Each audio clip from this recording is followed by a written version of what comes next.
So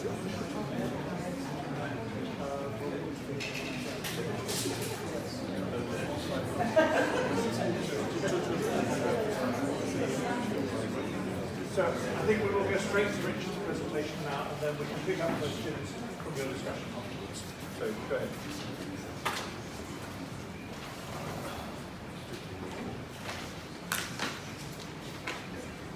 Andrew and I have been teaching, as I said, for 20 years, a module called Philosophy of Social Science. You need the microphone. I'm sorry. Andrew and I have been teaching the module called Philosophy of Social Science for some 20 years.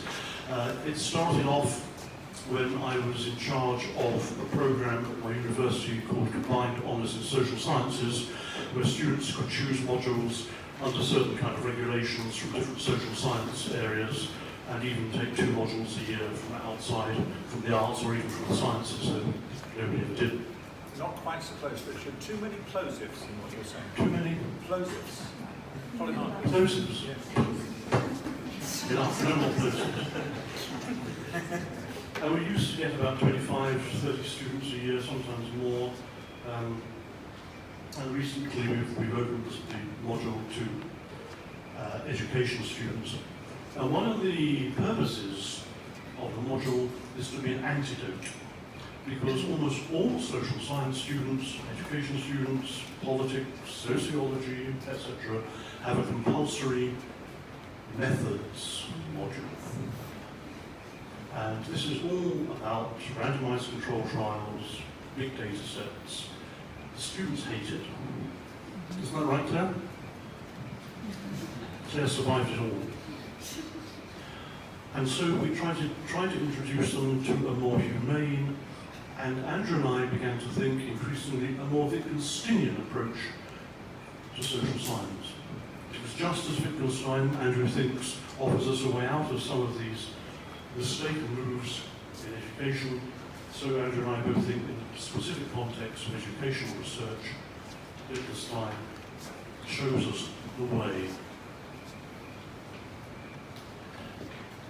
And that is the picture we start with on the visual learning environment, this particular module. Paul Gauguin's picture. Where do we come from? What are we? Where are we going? And the students sit there baffled. But what we're trying to do, of course, is to open up broader kinds of questions about what kind of people human beings are, how we make sense of them, and we ask them what they see. You can see, of course, an idol. One of the deities, perhaps, of the local people. You can see people rather more undressed than we see around us in the streets of London, Paris, or New York. We can see that they live comfortably side by side with animals. But above all, perhaps, we see the importance in 1845, when Gauguin painted this, of the growth of anthropology. A very different sort of science from big data sets and randomized control trials. One that emphasizes interpretation, blending with the people, trying to make sense of them from within. And the kinds of questions that we begin this module with are, how can we understand other people? I, for example, a white middle-class male, have done research with teenagers in the Northeast who became pregnant when they were young teenagers, opted to keep their babies and bring them up. How can I, a white privileged male, understand young women who are not? I've done some research with heroin users in the Northeast. I have never taken heroin. I have done many things, but I have not taken heroin. So these are the sorts of questions we start to open up. How can we understand ourselves?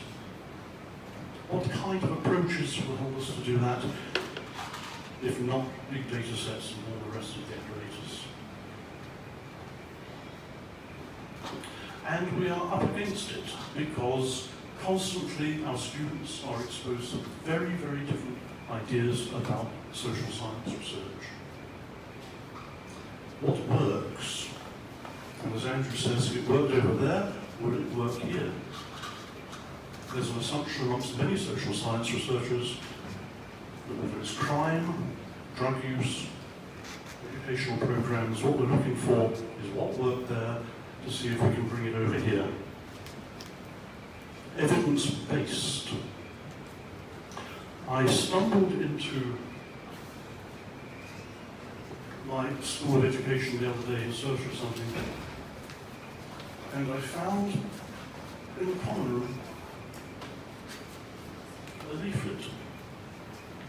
Durham University Evidence Centre for Education.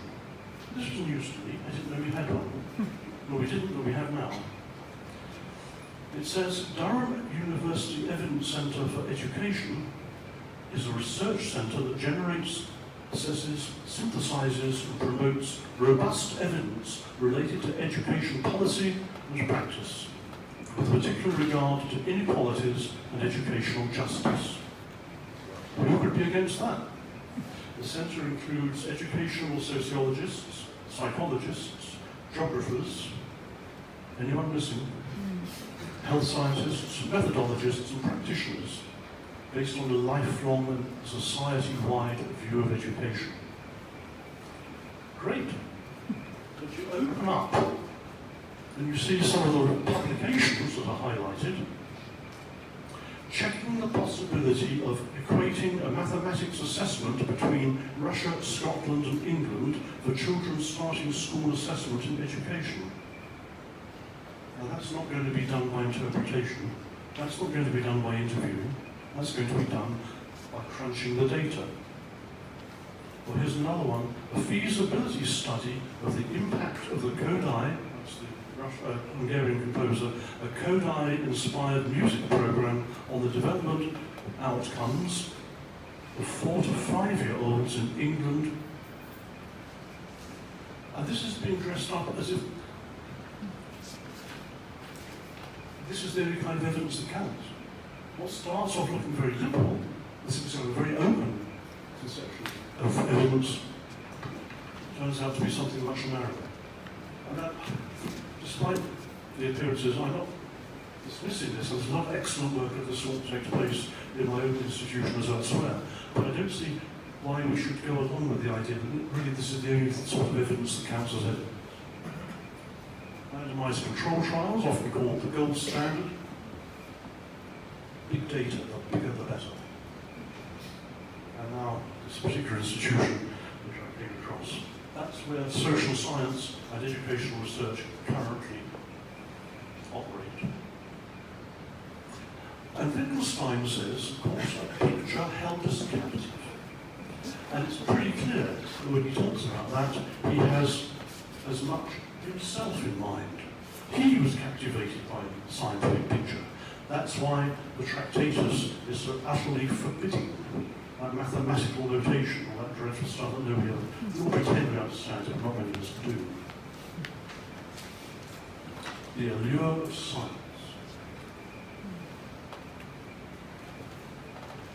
As he tells us, doesn't he, that it's a disease of thought. And it's easy to skip over this. Stop for a minute and think what a disease would be like. A disease is not susceptible to rational persuasion. Your doctor does not turn to your sinuses and say, "Oh, come on, you don't really want to do that, do you? You really want to swell up. Please be reasonable." And it is not to be terminated. I find this very puzzling and very interesting and very suggestive. Why can't we terminate it if we could? One of the reasons, I think, is that science works on the model of explanation. That's what science does, it explains things. It doesn't listen to the zinc and say, "I think you might maybe feeling a bit zinkish, I could help you with that." It explains what zinc does and why. And if you explain what's wrong with the picture of science, you are using the model of explanation to suggest there's something wrong with the exclusive model of explanation. It's the same move that Wittgenstein's making the Tractatus. You can't tell us it's a picture theory of being, because that's not something in the world which can be pictured. As one of my students, I thought, rather wonderfully pointed out. Light has to dawn gradually over the whole, he tells us in Uncertainty. The whole system or picture in which consequences and premises give each other mutual support. And very interesting comparisons have been made here from time to time with the work of therapists or psychoanalysts, for many of whom it is axiomatic that there is no cure by information. It may be pretty clear in the therapist's first encounter with the patient or client that his repeated career-threatening problems with his line managers have their origins in his relationship with his overbearing father.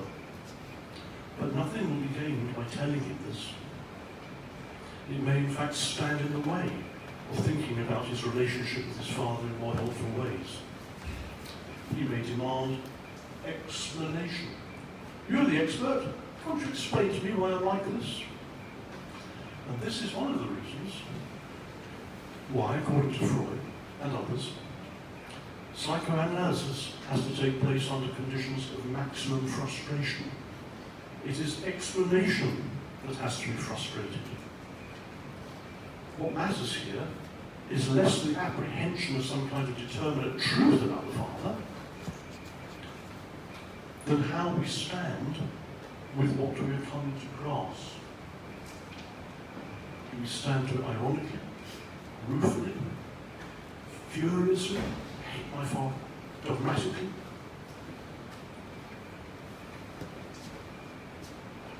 That, I think, is why we cannot terminate this disease. It must run its natural course, and a slow cure is all important. And another reason, I think, why we can't terminate it is because it's all over. It's an all-pervasive condition.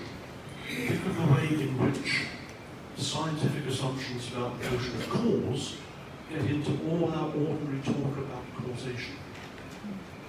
How many people have said over 50 years, you can't say smoking causes lung cancer, because some people smoke and don't have lung cancer. You shouldn't put up signs on the motorway saying tiredness kills, because some people drive perfectly well when they're tired. This is a scientific notion of causation that's been invoked. All sorts of things, as Nancy Cartwright points out, I think very well in some of her writings, can count as cause. I like to give the example when our two sons were, I don't know, about 5 and 6.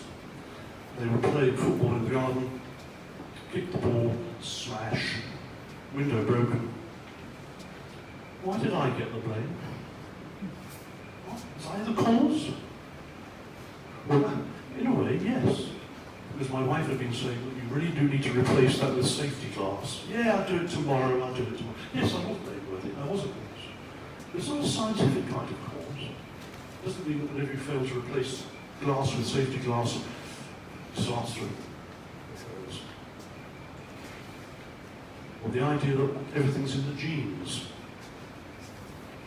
The idea that education, learning, will be replaced by the findings of neuroscience and their implications.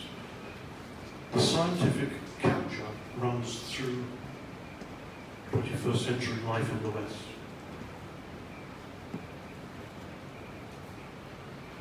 And that's the problem. If we try to explain what's wrong with it, we simply give fresh life to the apparent explanation paradigm of science.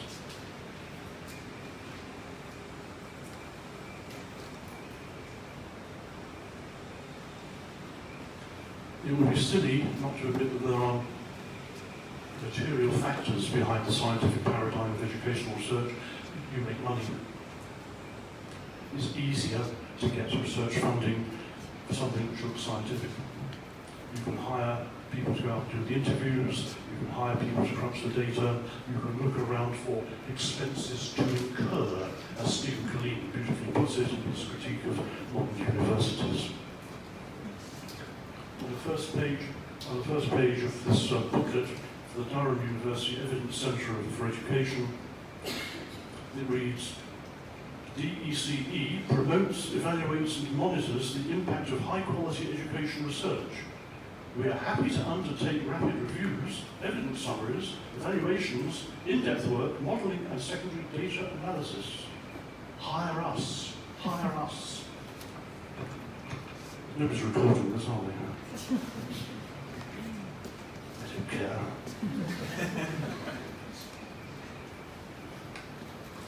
And interestingly, of course, this affects our ideas about language. I guess many of you will have seen this cartoon before. Who's seen this cartoon before? Ooh, not many. Fields arranged by purity and gender. Here's a sociologist. I think she's female. She seems to have nothing to say. Well, what's really important is psychology. It's biology. Aha, biology is just applied chemistry. Physicists think they're really on top. She's definitely female. Hey, I didn't see you guys over there. Because I'm so far away, I'm so remote. None of you are relevant. And of course, Wittgenstein was captivated by the idea of a pure language. So was Bertrand Russell. He talks of using the scalpel to go to the heart of his mistress. Woo! Love that one. Wittgenstein talks about a pure language which he's beginning to break away from.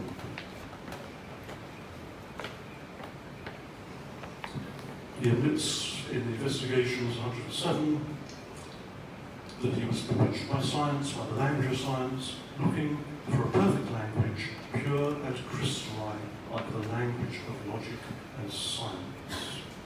And it's, of course, in this context that Wittgenstein stresses the messiness of language, the huge range of language games, if that's what we want to call them.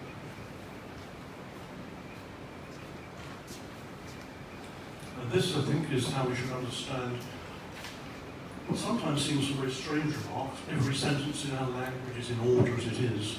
I think that's to be understood as, we have a messy language. That's fine. Language is a mess. It's ambiguous, it's subject to interpretation, all kinds of idiosyncrasies. And it leaves everything as it is because we're not trying to find the perfect language. There is no such thing, and it is that that's distorting our understanding of social and individual phenomena. I cannot recommend too strongly this book by John Law, After Method, Mess in Social Science Research. It's a lovely book, beautifully written. He writes on page 2, no doubt some things in the world can indeed be made clear and definite. Income distributions, global CO2 emissions, the boundaries of nation states. These are the kind of provisionally stable realities that social and natural science deals with more or less effectively. But alongside such phenomena, the world is also textured in quite different ways. My argument is that academic methods of inquiry don't really catch these. So what are they missing out on? It's endless. Pains and pleasures, hopes and horrors, institutions, intuitions, apprehensions, losses and redemptions, mundanities and visions, angels and demons. Things that slip and slide, or appear and disappear, change shape, or don't have much form at all, unpredictabilities. These are just a few of the phenomena that don't belong to social science at all, apparently. Parts of the world are caught in our ethnographies, our histories and our statistics, but other parts are not. Or if they are, then this is because they have been distorted into clarity. Don't you love that? Distorted into clarity. If much of the world is vague, diffuse or unspecific, slippery, emotional, ephemeral, elusive or indistinct, changes like a kaleidoscope, or doesn't really have much of a pattern at all, then where does this leave social science? How might we catch some of the realities we are currently missing? Can we know them well? Should we know them? Should we know them? Is knowing, apprehending, comprehending, grasping, snatching at, pinning down, is that the metaphor we need? And John Law has done research in some very messy places. The pharmaceutical company, trying to work out where the knowledge is, who shares it, who has the power. The site of a major rail disaster in London. A guidebook to Uluru or Ayers Rock in Australia. Very kind of shifty sorts of sites of research. An alcohol recovery centre, a particular ward in a hospital. And he points out that these are the sorts of things that social scientists have turned away from in favour of trying to get data on what can be pinned down and known precisely. There's a very nice book coming out in the autumn by Anne Perry from the University of the West of Scotland. It's an extraordinary book. Hard to say quite what it is. It's about trying to understand in the university now the problems that the Western University puts in our way when we try to be good researchers, good thinkers, when we try to read books rather than just generate income. And she uses a wonderful example of exclusion. She did a research project with some other people about 15 years ago, well funded. What happens to excluded children? So they behave badly, some other reason they're pushed out of school. Where do they go? And Anne and her colleagues said that they were trying to discover the kind of trajectories, the positions that these children were now in, where they were going. And they couldn't find out. The children had disappeared. They couldn't find people who knew the children, who took responsibility for them. Children had been excluded and were now excluded from the research. And Anne and her colleagues realised they were asking the wrong questions with the wrong people. It's a beautiful example of how they thought they could do tidy research and found they had to do something really very different.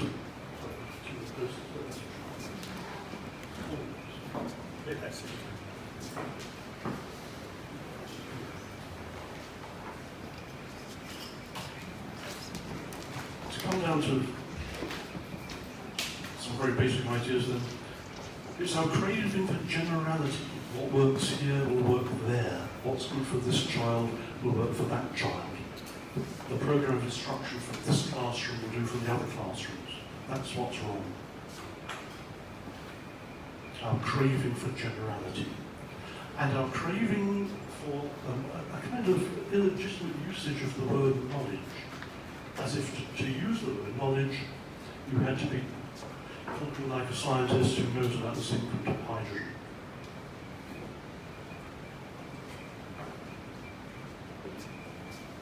Now here comes an example of messy knowledge. Don't get much messier than a UK company called Sports Direct.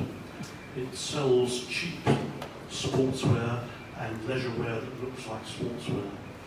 And a series of revelations emerged the way they were treating the staff in their warehouses. If you went to the loo without permission, one demerit. If you didn't turn up because you were ill, big demerit, etc., etc. Targets that you couldn't possibly meet. An enormous amount of demoralisation, absenteeism, alcoholism, marriages breaking down, and more recently, the figures arrived for the number of ambulance call-outs in 1 year to Sports Direct warehouses. I can't remember the number, but it was, I think, in the region of 600. And it got to the stage where a parliamentary select committee investigated this. And it was very widely reported. And the chair of the select committee, Ian Wilson, MP for Hartlepool at the time, said, well, we talked to people. That's how we found out what was going on. They told us. Well, okay, they could be lying. They could be trying to damage their employer because they hated him so much. How do you know they were telling the truth?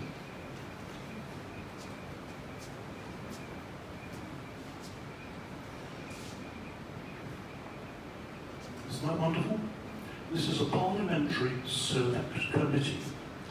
And the man has either read Wittgenstein or doesn't read it all. These are imponderable truths, as Wittgenstein calls them.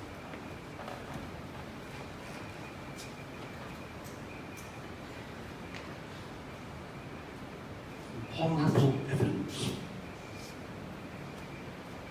One last thing. This is a kind of coda. A coda that I find very puzzling. There are a lot of very good books on the philosophy of social science. In our module, we use a book by Brian Fay, of Contemporary Philosophy of Social Science.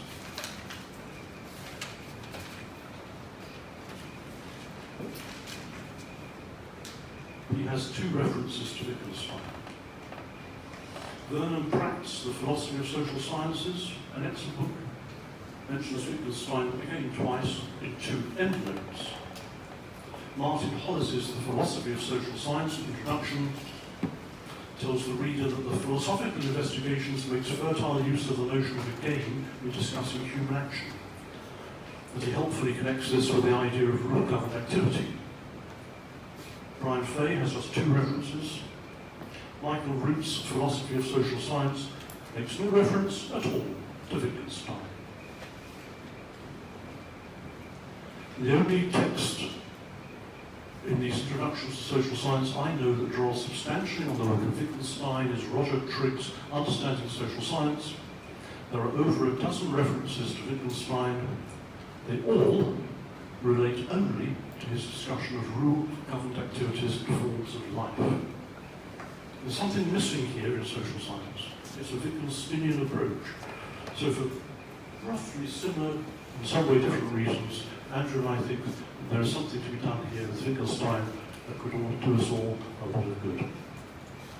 Thank you very much, Richard.